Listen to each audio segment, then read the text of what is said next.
Libra, hi! Welcome to Mystic Queen PH at ito ang inyong monthly reading for March 2024. This is a general reading, just take what resonates, watch your Sun, Moon, Rising, Venus for other messages. And thank you sa lahat ng mga sumusuporta dito sa ating channel. Just a reminder, gamitin nyo lamang ang reading na to bilang gabay. Pa-follow, like na rin ang ating Facebook at TikTok. Lahat po yan Mystic Queen PH. And also, please like, share, subscribe para lagi kayong updated sa ating mga readings. Please check out my Shopee. Available ang mga protection and prosperity items, bracelets, zodiac sign bracelets, and many more. Link on the description. And kung kayo ay interesado sa private reading, lahat po ng information nasa description. Yung link how to book is also there. Okay, Libra. Let's see what's up with you ngayong March. So, you have the Virgo energy, digest. Ayan. So, you will also focus on your health, sa kalusugan ninyo. And being attentive sa detail. So, ngayon, mas i-organize nyo ang March, no? Kasi maaring ng mga nakaraang buwan, magulo yung schedule nyo, magulo yung mga pina-follow nyo na routine. So, ngayong March, i-reorganize nyo yan. You also have Pallas Athena, which is about your thoughts. So, maaring meron kayong mga pag-aaralan, pag-iisipan na kailangang gawin or pagdesisyonan ngayong March. You also have energy ng Leo. Leo is about confidence. Ayan. So, ngayong March, mas confident kayo sa inyong sarili, mas confident kayo sa mga goals ninyo, mas alam nyo kung ano yung gusto ninyo, at you are really working towards that. Kasi gumagawa kayo ng plano, step by step. Oo. So, ito yung tipong, hindi na bahala na si Batman. Walang ganon. So, for you, alam mo kung ano yung dapat mong gawin everyday para maging mas malapit ka doon sa goals mo. Oo. Let's see what else. You have Seashell. Ayan. Seashell is about spiritual growth.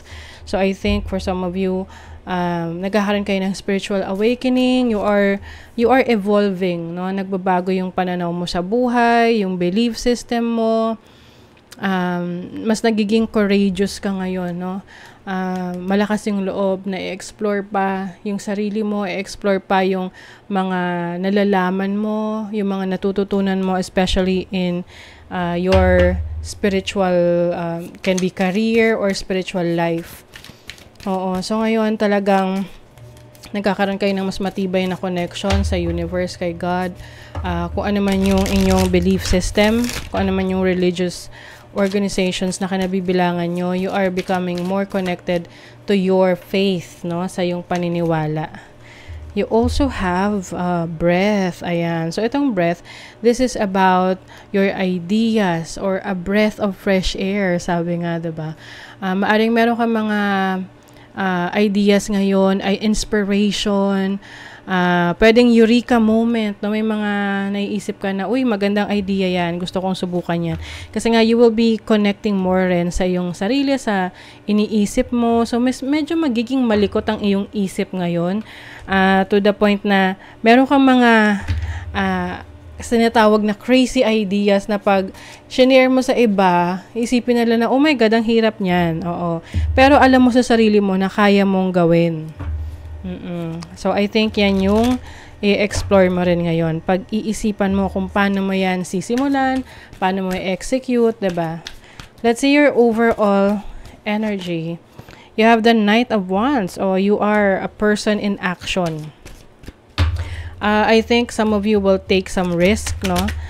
Sa mga gagawin ninyo ngayon, maaring risk sa trabaho, risk sa inyong career, or risk sa mga decision making ninyo.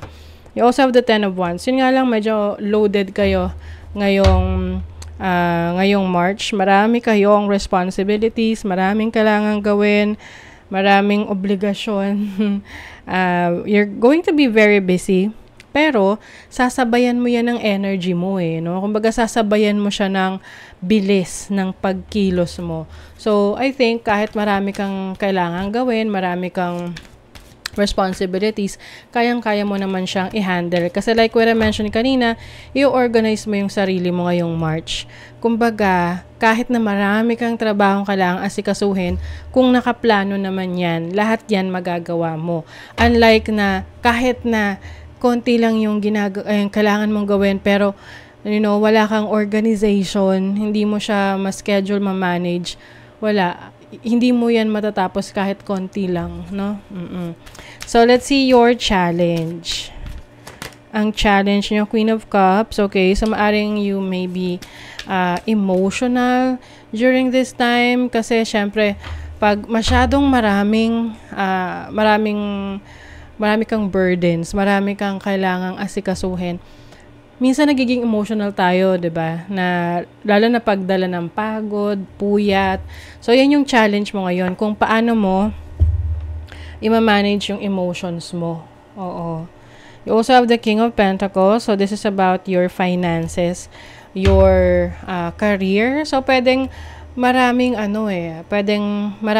pressure sa trabaho, sa career mo ngayong March, na possible na magkaroon ka ng mental breakdown to the point na, sisigaw ka na lang kasi ang dami. Pero like what I mentioned kanina, ang panglaban mo dyan is yung organizational skills mo.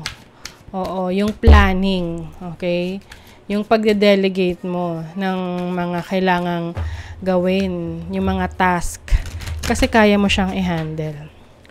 Okay, so let's see your opportunity. Your opportunity is the Three of Wands. Ang ganda nito as an opportunity because this is about expansion, growth, new opportunities coming in. So yung iba sa inyo, opportunity sa ibang bansa, merong growth sa career mo. So pwedeng may promotion or merong bago kang training na sasamahan, aatenan, and yung training mo na yun yung maidadagdag mo na, kakayanan mo, na pwede mong i-demand na ma-promote ka or pwede mong gamitin para mas ma-upgrade mo yung career mo, yung trabaho mo. So, some of you, travel opportunities din to. You also have the Seven of Cups. Maraming options available sa'yo, but you have the opportunity to select ano yung kailangan mong i-prioritize. Oo. So, importante lang dyan, alam mo yung priorities mo. Ano yung urgent, ano yung important. And from there, kukunin mo kung alin yung dapat mas bigyan ng attention. Okay? So, kung ikaw ay medyo confused pagdating ng March, magkakaroon ka ng clarity, you know what to do. Your blessing, wow, the Magician. Ayan. So, the Magician is about manifestation and also yung power mo, stepping into your own power. Marami kang kakayanan. I think you will realize a lot about your abilities ngayong March na, magaling ka pala sa ganitong aspeto ng buhay. So, yun yung pagyayamanin mo. Yun yung palalakasin mo. And with the Ace of Cups, meron kang matutuklasan sa sarili mo na talent, skills, abilities, skills na hindi mo akalain na sobrang mamahalin mo, no? Andun yung passion mo. So maaring may bago kang marirealize na passion. Oo, matutuklasan mo, ito pala, passionate pala ako dito. Kung hindi ka pa na-expose sa ganong environment, hindi mo marirealize, 'di ba? That's why it's better for you to explore new opportunities. Yung iba sa inyo, you will be heard. Oo, mapapakinggan kayo. Maaring kayo, ang career ninyo is you are nasa public speaking or nasa teaching, sharing your knowledge, your skills. Ayan. So, see, you are becoming more confident. This is the energy of a fire sign. So, you may be dealing with a fire sign. Aries, Leo, Sagittarius. Very outgoing din yung inyong energy. Visionary. So, marami ka ngayong mga fresh ideas na gusto mong isakatuparan. You also have course set. So, this is setting boundaries, setting rules. So, I think ngayon mas disiplinado kayo. Ngayong March. Dahil alam nyo na yung discipline na ibibigay nyo sa sarili ninyo, makakatulong yan para ma-achieve nyo talaga yung goal nyo. For example, gusto mong magpapayat, 'di ba? Syempre, ang pagpapapayat, it comes with discipline. Kailangan mong disiplinahin yung sarili mo. Mag-workout, mag-exercise, kumain ng healthy, bawasan yung mga kung ano-anong unhealthy na pagkain, 'di ba? Ganon. So, if you're going to discipline yourself, lahat yan ma-achieve mo. Yung mga gusto mong mapagtagumpayan ngayong March. Okay? So, that is your reading, Libra. Thank you so much. Bye!